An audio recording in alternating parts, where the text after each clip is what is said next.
अध्यक्ष महोदय, जैसे कि ये चर्चा का विषय बना हुआ आज पूरे देश में और इस सदन ने इस बात पर चर्चा करने का ये जो कदम उठाया सराहनीय है।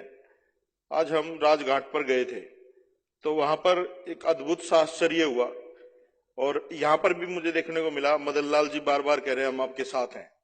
ये अच्छी बात है जब इस देश के बहुजन को ये पता चल जाएगा कि हम तथाकथित हिंदू नहीं है, हम लोग यहाँ पर सताए हुए लोग हैं और जब तक हम लोग एकत्रित नहीं होंगे हमारे अधिकारों का ऐसे ही हनन होता रहेगा। इस देश में जब जब जरूरत पड़ी, अगर देश को चरित्र की जरूरत पड़ी, रामायण की जरूरत पड़ी, भगवान वाल्मीकि से लिखवा ली और महाभारत की जरूरत पड़ी तो वेद व्यास से लिखवा ली।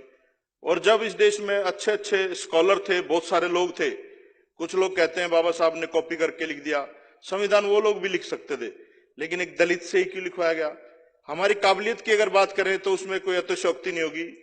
इस देश में हमारे एकलव्य भी हुए हैं, शंभुक ऋषि भी हुए हैं, लेकिन हमेशा षड्यंत्रों के माध्यम से उन लोगों का संहार किया गया है। और ये सदन आज इस महत्वपूर्ण विषय पर चर्चा कर रहा है। 75% जो मामले हैं देश में जो एट्रोसिटी के दर्ज हुए वो खारिज कर दिए गए। कुछ न कुछ तो गड़बड़ है। 15% ऐसे मामले हैं जिनमें उनको बिल्कुल ही खत्म कर दिया गया और 10% मामलों में कार्रवाई चल रही। और अध्यक्ष साहब, सबसे बड़ा सबूत मैं हूं आपके पास सामने। मैं जब मंत्री था मैंने एक मुकदमा दर्ज करवाया था, कपिल गुप्ता एक एक्शन होता था एमसीडी में, और वो अधिकारी, हमने कहा कि भाई सफाई व्यवस्था ठीक नहीं है विधानसभा में, आप सफाई व्यवस्था ठीक से करिए। तो उस व्यक्ति ने बिल्कुल मुंह के सामने कहा कि सफाई का काम तो आपके ही लोग करते हैं, ये आपके लोगों की गलती है, आप लोगों को विधानसभा और लोकसभा में नहीं, आपको इसी काम में होना चाहिए। ये तो एक मूर्ख व्यक्ति आया था जिसकी वजह से आप लोग हमारे सिर पे बैठ गए।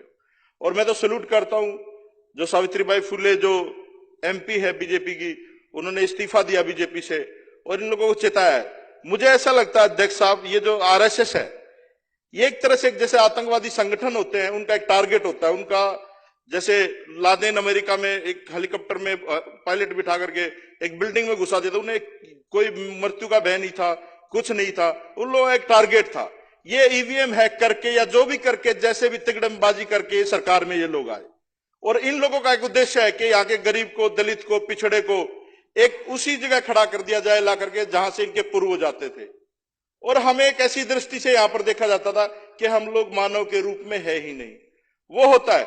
और मैं तो ये कहूंगा जितने भी लोग हमारे लोग बहुजन समाज के इन विधानसभा में, लोकसभा में बैठे हैं, वो मर्सिडीज में बैठे हुए कुत्ते की तरह हैं, अपने आप को सोचते हैं हमारी प्रवृत्ति बदल गई, लेकिन हमारी औकात वही है।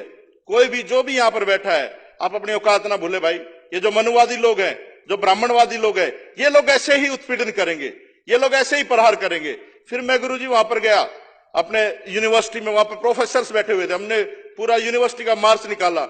वहां पर इतना ज्यादा गलत डिसीजन लिया जा रहा है यूजीसी में, एचआरडी मिनिस्ट्री की तरफ से, बच्चों की फीसें एकदम बढ़ा दी, कोटे खत्म कर दिए। मतलब ये लोग चाहते क्या है कि ये दलित और बहुजन लोग रोड पे आए और उत्पात मचाएं। मैंने अध्यक्ष साहब जब मैं मंत्री था तो 4 लाइनें लिखी थी, बड़ा गंभीरता से मैं सोचता था, बाबा साहब को पढ़ा है, हमने 4 लाइनें लिखी थी। हो सकता है आप लोगों को गलत लगे, लेकिन आज के इस समय में वो बिल्कुल सटीक बैठती हैं। उसमें लिखा था मैंने कि अगर संविधान सुरक्षित है तो हम सुरक्षित हैं, अगर संविधान सुरक्षित है तो हम सुरक्षित हैं, अगर हम सुरक्षित हैं तो ये देश सुरक्षित है। इस सदन के माध्यम से पूरे देश को बताना चाहता हूं, अगर हमारे लोगों पर, अगर हमारे समाज पर अगर किसी भी तरह का उत्पीड़न होगा तो हम लोग सड़कों पर भी आएंगे। और जब तक बात संवाद से बनेगी, संवाद से भी करेंगे। अगर हमें कुछ और भी करना पड़े समाज को बचाने के लिए, क्योंकि लोगों से देश है। अरविंद केजरीवाल जी भी कहते हैं ना भाई, पुल देश नहीं है, सड़क देश नहीं है, बिल्डिंग देश नहीं है, लोग जो है वो देश है। अगर हम ही नहीं रहेंगे तो जंगल राज है ये। अगर जंगल ही है तो फिर जंगल में तो जानवर एक दूसरे को मार के खाता है। फिर हमें कोई भी हथियार अपनाना पड़े, कोई भी काम करना पड़े, समाज का सारी चीजें छोड़ के, राजनीति और सारी चीजें भूल करके हम लोग समाज के साथ खड़े होंगे। और हमें उम्मीद है जब इस विधानसभा में इस इतने महत्वपूर्ण चर्चा हुई है और बीजेपी के लोग ऐसे सोच रहे हैं, पता नहीं कहां से आ गए ये लोग, ये सबकी सोचते हैं, अजीब से लोग हैं। ये मैं बताना चाहता हूं आपको, ये जो पार्टी है और ये जो यहाँ पर विधानसभा है, ये अजीब से ही लोगों की है, पता ही नहीं कौन कहां से आ गया। तो ये मिक्सअप है, धर्मनिरपेक्ष, जातिवाद, इन चीजों में विश्वास नहीं रखती है, ये देश को आगे बढ़ाने में विश्वास रखती है और हम लोग उसी के लिए काम कर रहे हैं। तो अध्यक्ष साहब, ये जो निर्णय है ये निंदनीय है। और इस देश में दुर्भाग्य हमारा ये है कि और भी चीजों में, बहुत सारी चीजों में गलत इस्तेमाल होता है कानून का। दहेज में चले जाओ, रेप केस में चले जाओ, बहुत सारे चीजों में दुरुपयोग होता है। इसका तो उपयोग ही नहीं हो रहा। जो जो बाबा साहब ने लिखा दलितों के लिए, बहुजनों के लिए, जो भी कानून इंप्लीमेंट होता है उस पर हथौड़ा चलता है।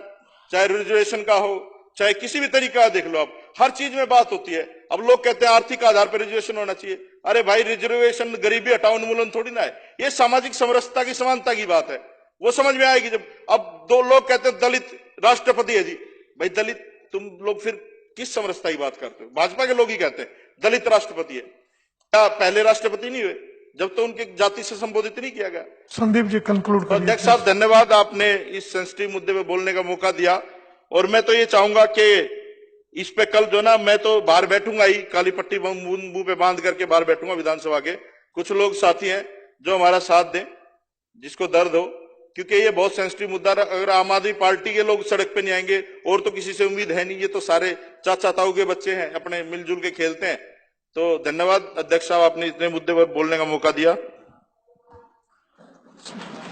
श्री विशेष